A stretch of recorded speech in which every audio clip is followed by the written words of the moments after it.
Ready? Hello, viewers, and welcome back to This Week in Canada. My name is Roberto Wakerl Cruz. With me, as always, joining me is my co-host, Nico Johnson. Say hello, Nico. Hello, everyone. It's so good to be back. Boy, we need to up these views, guys. They're sort of getting low, and I'm getting a bit anxious. But to fix that, we've got a wonderful episode in store for you. Isn't that right, Bobby? Yeah, so last week, it wasn't our best. Not bringing our best, folks. We weren't bringing our best. So we had some internet connectivity issues, and our social media guy didn't share us. And so we're going to blame most of it on him. Joe. Joe hasn't been sharing us enough.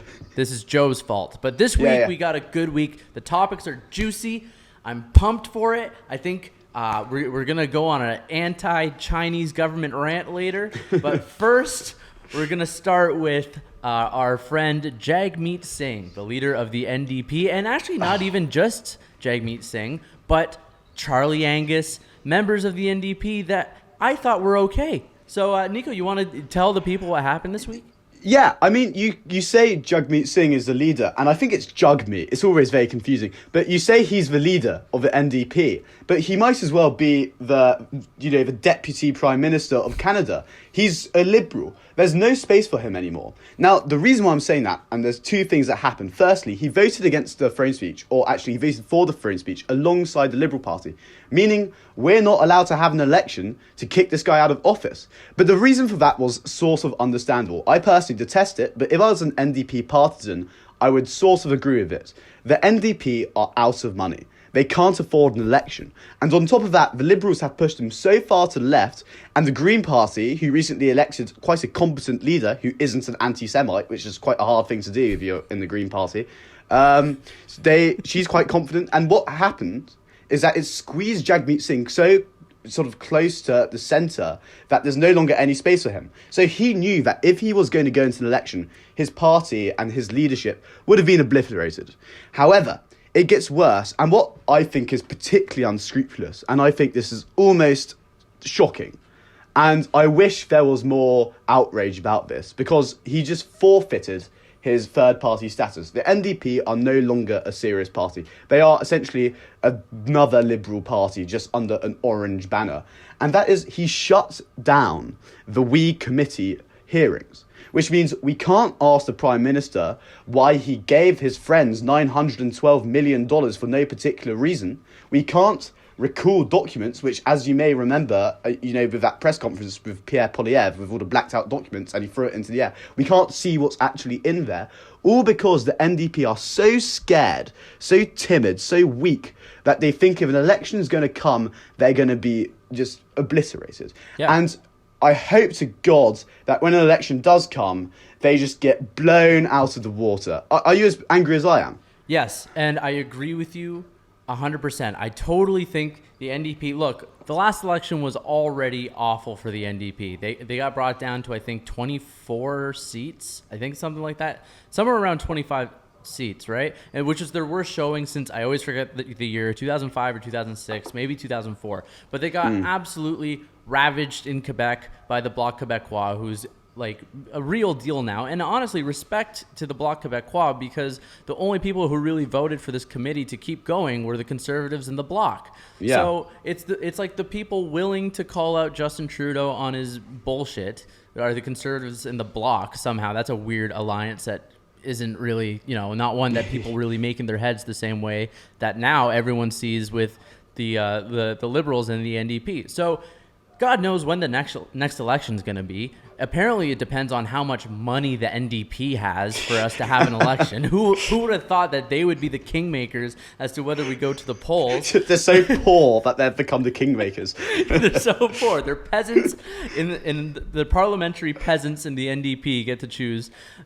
So we'll see. And I really think, I don't know how this is going to work out. I don't see people really voting for the NDP. I just see people that pretend to like him because Jagmeet Singh rides on a skateboard and drinks cranberry juice to Dreams by Fleetwood Mac like everyone else in the world does, and they go, oh, why aren't you PM? It's because you suck ass. I mean, do you remember when the NDP were a serious party? I've never really agreed with the NDP but they used to be the party for the working class in Canada. Yeah. They used to have strong principles. They knew who they were. They elected Jagmeet Singh, and now all of a sudden they're useless. They're impotent.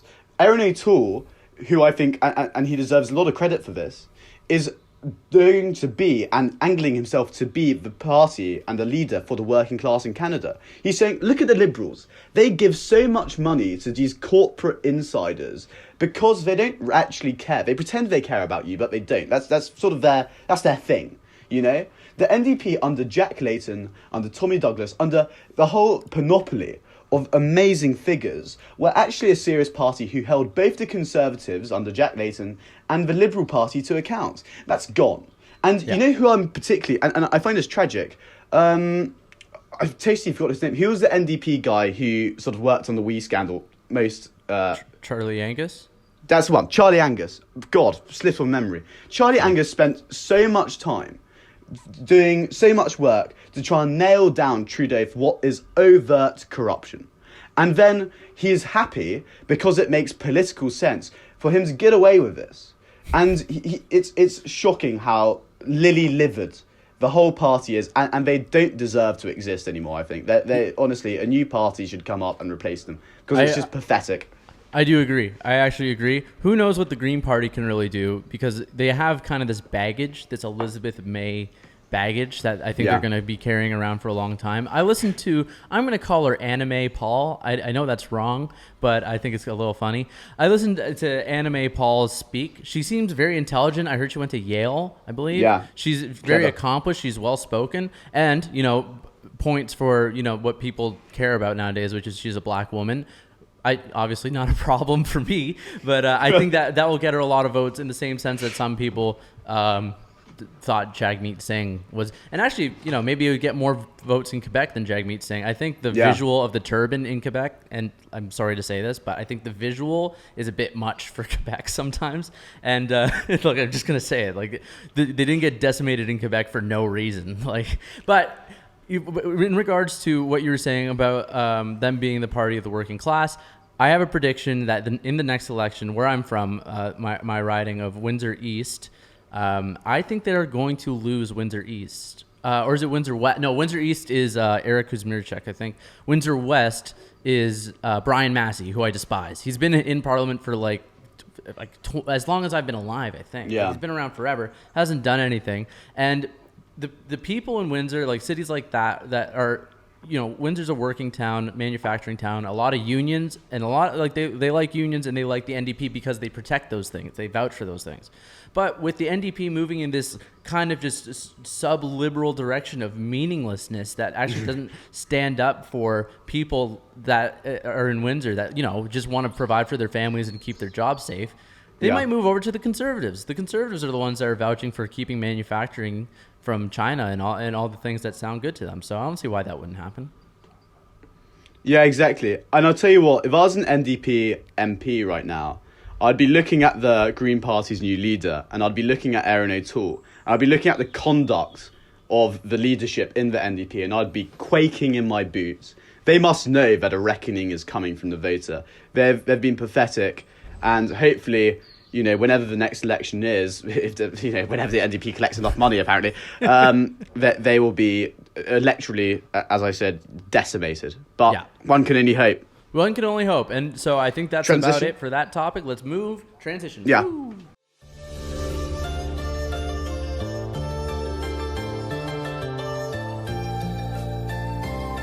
What a great transition. That is our special transition for whenever we talk about our least favorite country in the world.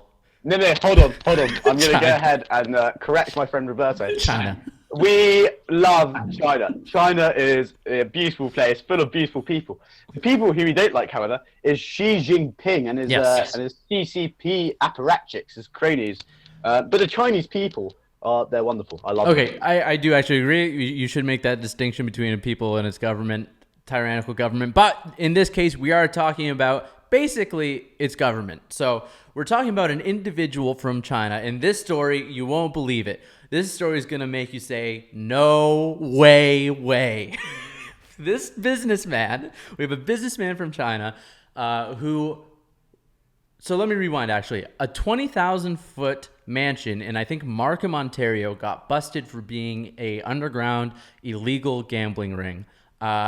Police did this in I think it was called Operation Bankrupt, which is a cool ass name for this operation, or maybe Operation Jackpot. But anyway, they went in, they raided the facility where they found 11 weapons like M4A1s, pistols, $1 million in cash, and just illegal Chinese stuff. And it was all because of this guy whose name was Wei Wei.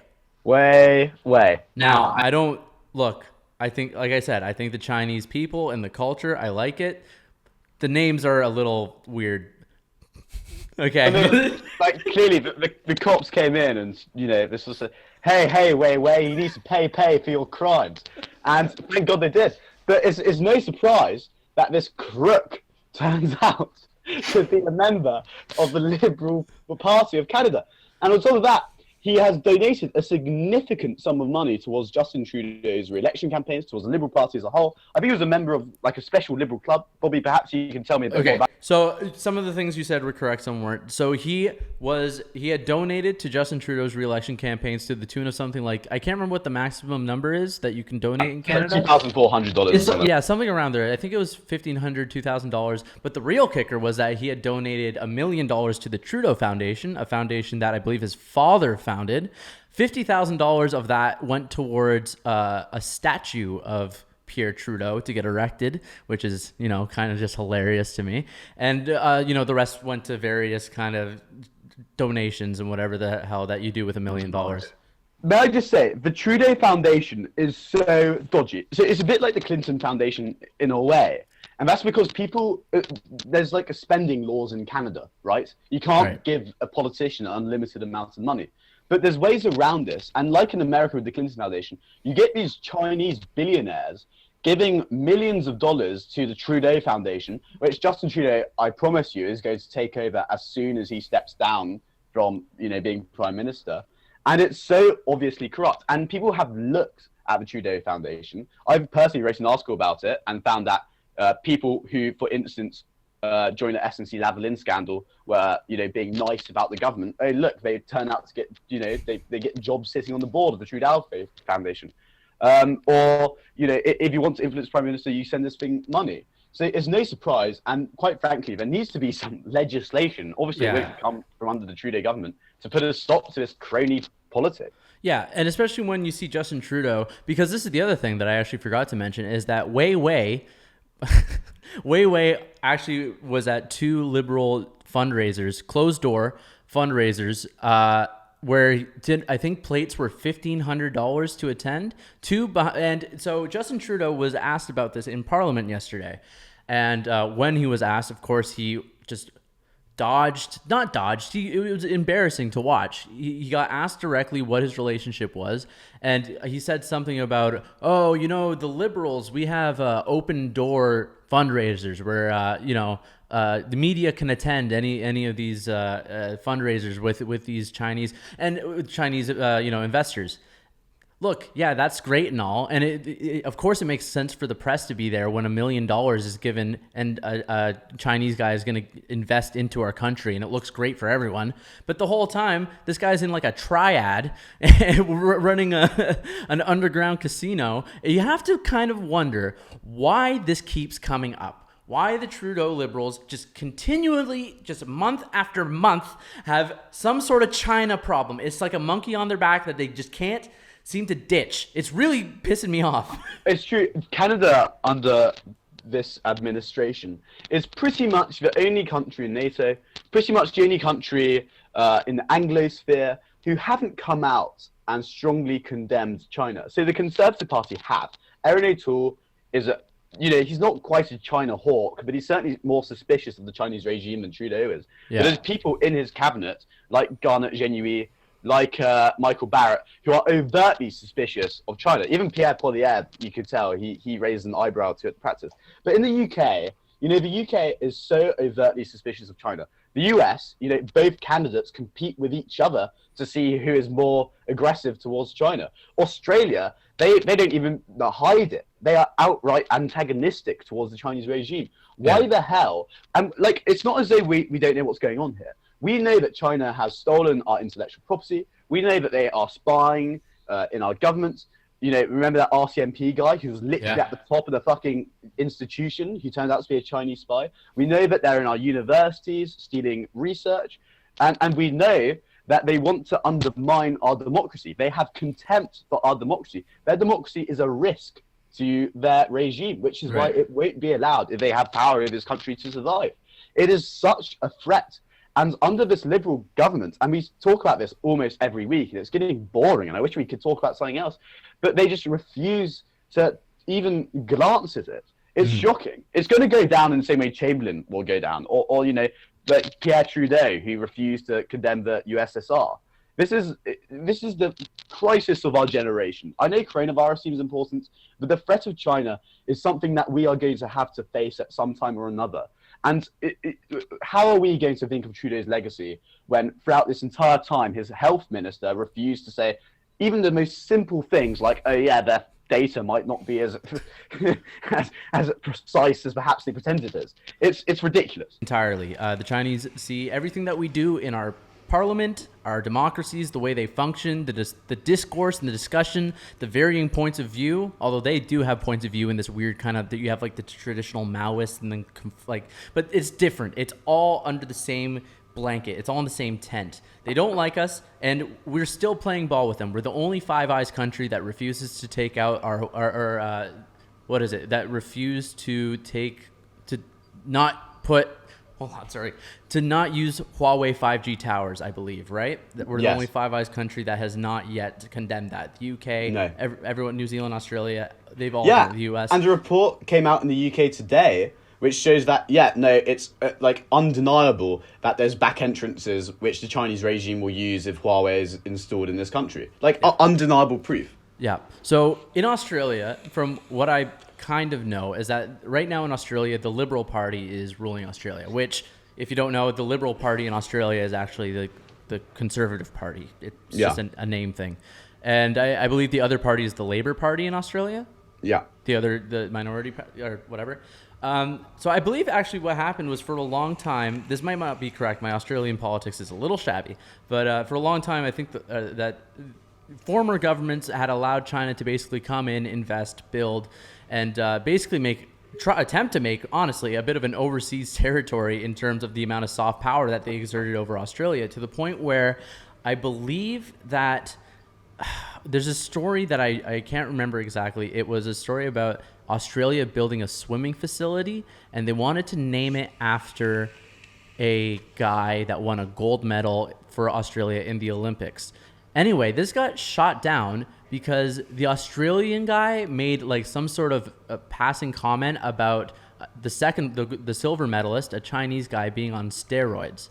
So because he had dishonored a Olympic medalist, I can't remember if they ended up naming the facility after the guy. I don't believe they did. And here's the kicker: the Chinese guy was on steroids. He was. So that type of cultural influence, I don't know a lot about Scott Morrison. I would imagine they are similar in ways to the Conservative Party here.